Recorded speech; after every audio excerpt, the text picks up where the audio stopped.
بار بادشاہ وقت افلاطون کے پاس آیا اور بعد امتحان اس نے بادشاہ کو اپنے پاس آنے کی اجازت دے دی۔ جب رخصت ہونے لگا تو افلاطون نے کہا کہ میں آپ کی دعوت کرنا چاہتا ہوں۔ بادشاہ نے دل میں کہا، معلوم ہوتا ہے کہ زیادہ دنوں تک تنہائی میں رہتے رہتے خط ہو گیا۔ یہ جنون ہی تو ہے کہ آپ کی ایسی پھٹی پرانی حالت ہے اور بادشاہوں کی دعوت کرنے کے حوصلے۔ بادشاہ اس خیال میں معذور بھی تھا اور اس متاع کو بڑی چیز سمجھتا تھا۔ اسی بنا پر بادشاہ نے عذر کیا۔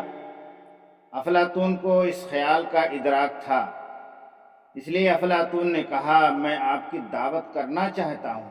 بادشاہ سن کر دل میں تو یہی کہا کہ واقعی اس کے دماغ میں خلل معلوم ہوتا ہے، اس کے پاس ضروری سامان تک نہیں، یہ مجھے کیا کھلائے گا؟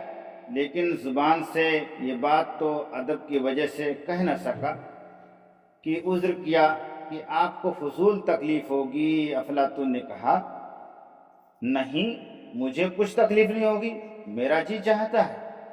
جب اصرار دیکھا تو بادشاہ نے دعوت منظور کر لی۔ اچھا، آ جاؤں گا، اور ایک آدھ آدمی بھی ہمارے ساتھ ہو جائے گا۔ افلاطون نے کہا، نہیں نہیں، ایسی بات نہیں ہے، ماں لشکر اور وزراء اور عمراء سب کی دعوت ہے۔ غرض ایک ساتھ 10,000 کی دعوت کر دی، اور لشکر معمولی نہیں، خاص شاہی لشکر۔ بادشاہ نے کہا، خیر، خط تو ہی ہے، یہ بھی صحیح۔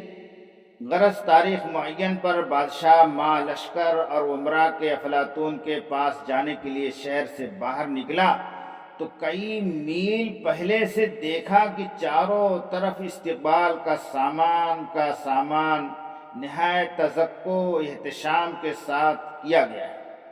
ہر شخص کے لیے اس کے درجہ کے موافق الگ الگ کمرہ موجود ہے اور دو طرفہ باغ لگے ہوئے ہیں۔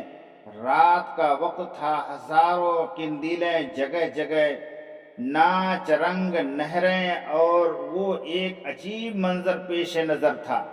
اب بادشاہ نہایت حیران تھا کہ یا اللہ، یہاں تو کبھی کوئی ایسا شہر تھا ہی نہیں۔ غرض ہر شخص کو مختلف کمروں میں اتارا گیا اور ہر جگہ نہایت اعلیٰ درجہ کا سامان، فرش فروش، جھاڑ فانوس۔ افلاطون نے خود آ کر مدارات کی اور بادشاہ کا شکریہ ادا کیا۔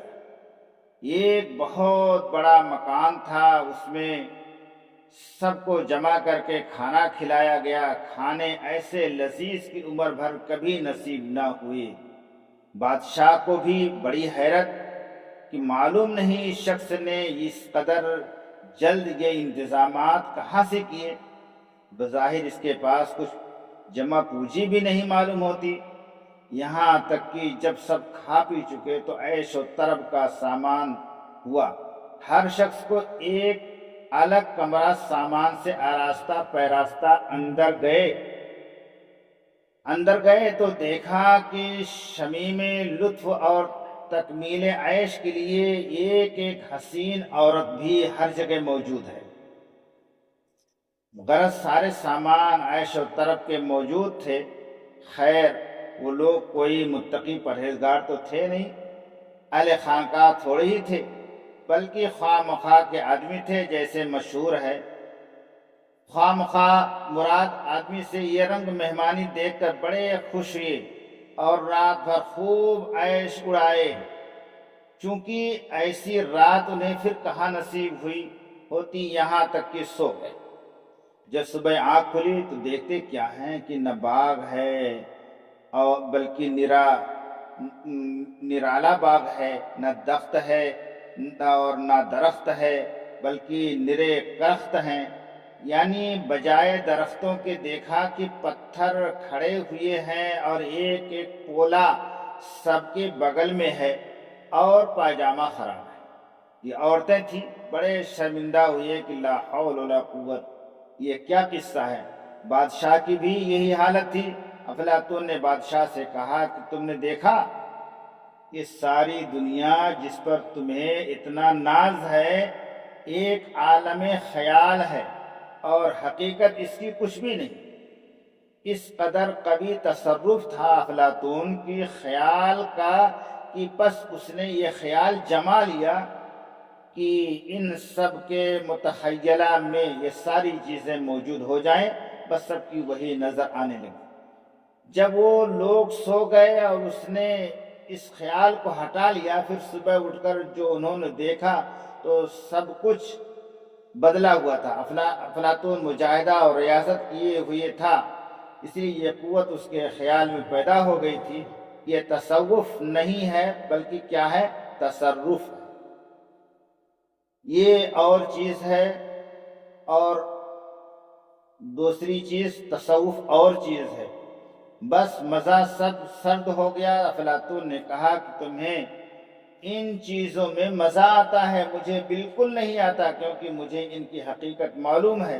تو واقعی جو کچھ نظر آیا وہ عالم خیال میں مثل ریزم تھا، اور جو کچھ نظر آتا ہے وہ عالم خیال ہی ہوتا ہے، اور یہ جو حاضرات و حاضرات ہے یہ وہی ہے، محض قوت خیالیہ کا اثر ہوتا ہے، روح اور وضوح کچھ نہیں ہوتی۔